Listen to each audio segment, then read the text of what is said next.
What if I told you that the US government spent decades dosing its own citizens with LSD? That someone built an elaborate puzzle on the internet, then just vanished? That a major American airport is decorated with murals of children dying, and a demon horse that literally killed its own creator? And that at some point in the last decade, an entire civilization was wiped from existence. Today, we're going to be going through some of my favorite conspiracy theories because I've been in a very conspiracy theory mood recently. And today has been an awful day, and I need to cheer myself up with something. Now, we're starting light and starting with mattresses. A couple years ago, a user on Reddit posted something that would get people thinking. They posted, "Why are there so many Mattress Firm locations? Like, why is there 2 across the street from each other? Or why is one in a strip mall? Why does it seem like everywhere you look, there seems to be a store selling mattresses, but no customers inside, ever?" The numbers are actually insane. At its peak, Mattress Firm had over 3,500 locations in the United States. For comparison, there are roughly 16,000 Starbucks locations in the US. Americans buy a mattress, every 5 to 10 years on average? The math does not add up.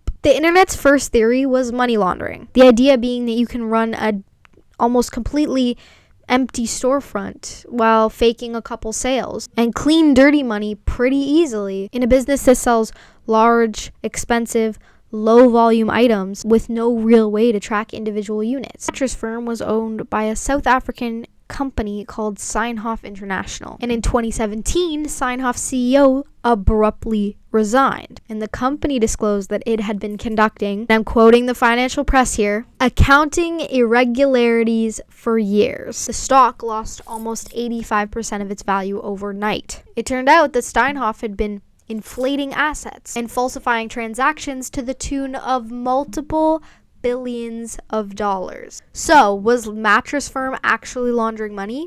Not in the classic sense, but the company that owned it was 100% committing one of the largest corporate frauds in recent history, which is almost more funny because it wasn't a conspiracy, it was just fraud. Regular, boring, multi-million-dollar fraud. Number 2.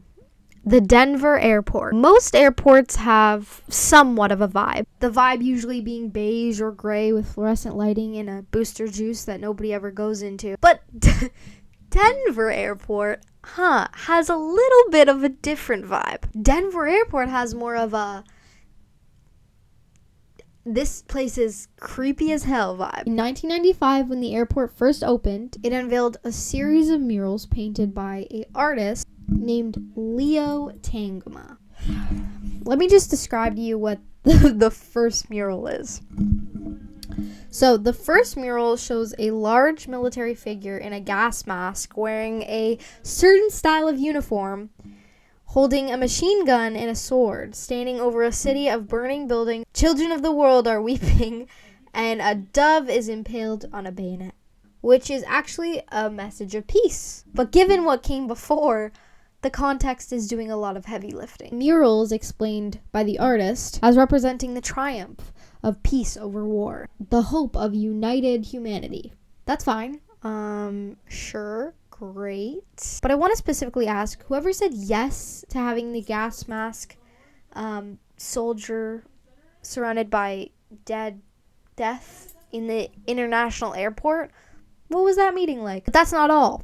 There's also a capstone at the front entrance with Freemasonry symbolism and a reference to the New World Airport Commission, which is not a real organization that anybody has ever been able to trace. And then there's Blucifer. Blucifer is a 32-foot tall Mustang statue that has glowing red eyes that stands near the airport entrance. It is genuinely one of the most unsettling pieces of art at any airport. It definitely holds that number 1 spot. But here's where the story kind of gets a little dark. In 2006, while the sculptor Luis Jimenez was working on the statue in his studio in New Mexico, a section of it fell and actually severed an artery in his leg, and he died from that injury. The horse he was building killed him before he could finish it. The statue was completed by his family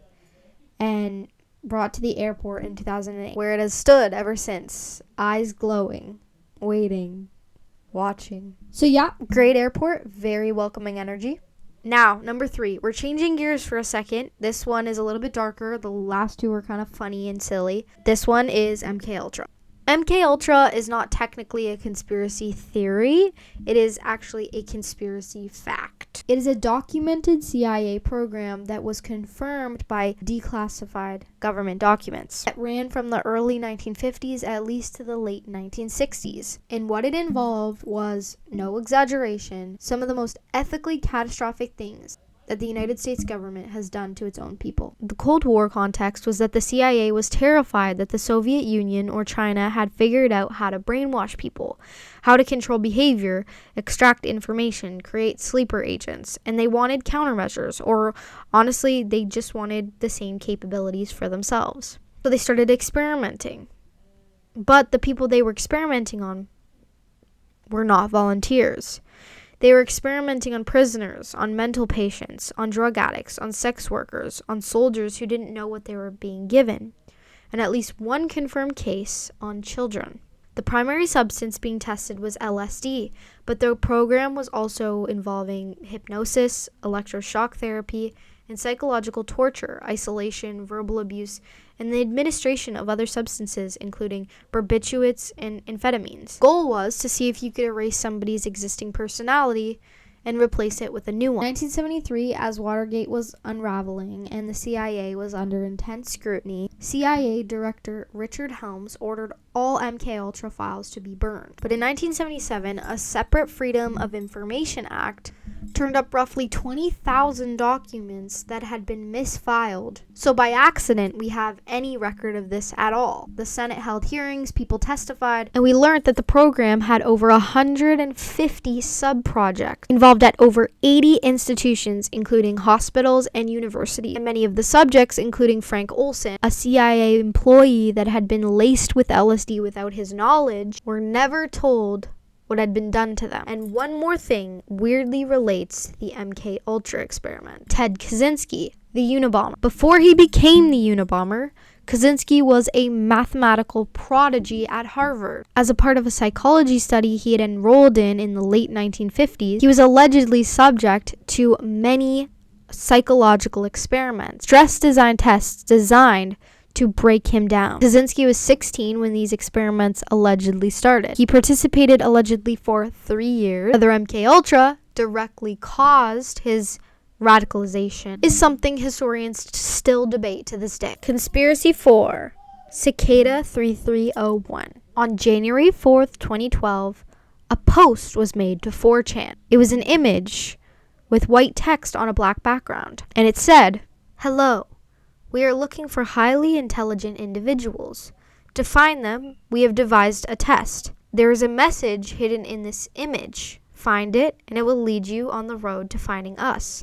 We look forward to meeting the few who will make it all the way through. Good luck." It was signed 3301. What happened next became arguably the most sophisticated puzzle in internet history. The image contained a hidden message using the method called stenography, data hidden inside of other data. Solving that first message led to another puzzle. Solving that led to another, and then another. The puzzles evolved from cryptography to number theory. Partway through, the puzzle went physical. Coordinates were revealed, and at those coordinates, in locations across the United States, Poland, South Korea, Australia, France, and Spain, people found physical posters with QR codes attached to telephone poles. Some people claimed to have finished the end of the puzzle and were brought into private organizations and given tasks. The few who have spoken publicly say they were corresponding over email, but then were told not to talk about it. But to this day, nobody knows who posted it. The most credible theory being that it was a recruiting tool for an intelligence agency. A smaller group believes that it was just an elaborate art project, and no one has ever decoded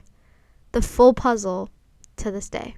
Conspiracy number 5, Tartaria. Tartaria, or the Grand Tartary, is a name that actually appears on old maps. From roughly the 16th to the 18th century, European cartographers used Tartaria to describe a large vague region of Central Asia and Siberia. The claim is that Tartaria wasn't just a geographic label, but an actual advanced global civilization, technologically sophisticated and architecturally extraordinary that was systematically erased from the records sometime in the 1800s. Some people believe that what we think of as 19th century architecture was actually built by the Tartarians and not the civilizations that we give the credit to, and that some sort of catastrophic event, usually called the mud flood, buried the lower floors of buildings and actually reset civilization. The Tartaria community fixates on the 1893 World Exposition in Chicago. And here's a genuinely